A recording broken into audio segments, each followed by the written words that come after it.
Senkezweni.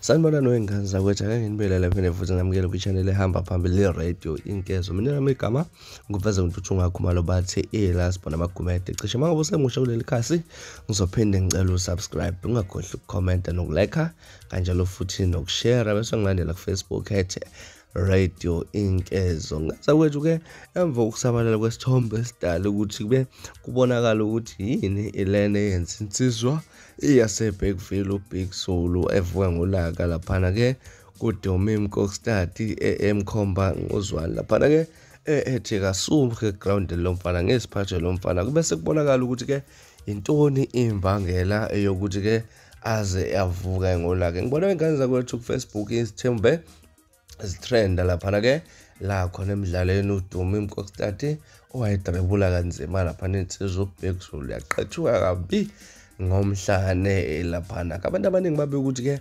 namanje lento uBig Zulu ngeke aze ayikhohle ngokudlala ngendlela eyenzeka ngayo laphana ke sona sizathu laphana kuyisona sona esenza ukuthi uBig Zulu angamthandi sisi laphana uDomim Kokstad ke. Sibonile ingane zakwethu ke ukuthi umdlalo uphethe kanjani laphana uSizwa Domim Kokstad iqinisa inqaba ukuphuma enkundleni ngenxa yemithetho ekade ibekelwe yona ke obekade kumele isetshenziswe ke laphana. Insizwa iyegoloza athi ke ama-rules laphana imithetho ibekelwe khona ukuthi igcinwe laphana ke. Sibonile ukuthi iqembu le-hip hop ingayisebenzisanga umculo womuntu wesifazane laphana emzuzu engaphansi okanye ngaphansi oyilanganisa laphana ku-10 kanjalo futhi ke nabaculi ekade basebenzisile kupikwe kakhulu. Mhlawumbe thina lakho hlala comment section ungitshela ukuthi uthini lakho ngalolu daba. From me ngaza ukuthi ngiphuma njena kodwa ngiyethemba uyabuya funa ezinye ezilandelayo ku video